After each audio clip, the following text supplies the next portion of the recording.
Всем здравствуйте! Я в автоделе как бы новичок, поэтому хочу с вами поделиться мыслями, даже не мыслями, а открытиями своими. Возможно, кому-то это будет полезно, таким же людям, как я, которые делают первые шаги в авторемонте. В общем, у меня Opel Kadett, стоит восьмерочный трамблер, вот я его снял.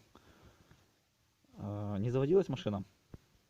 Полностью проверял свечи, высоковольтные провода, зажигание по меткам вот выставлял и по коленвалу с распредвалом. В общем, не заводилась, но при этом карбюратор чихал дымом. Как дело оказалось вот в этом трамблере, а точнее внутри него бегунок. Как это можно проверить?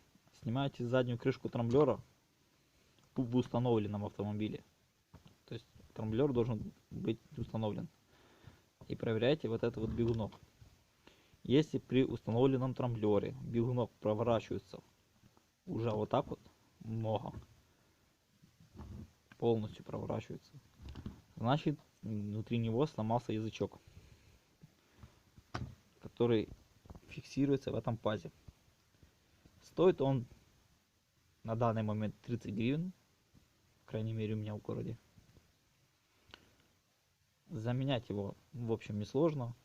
Вот один взяли, другой поставили, так чтобы попасть в паз.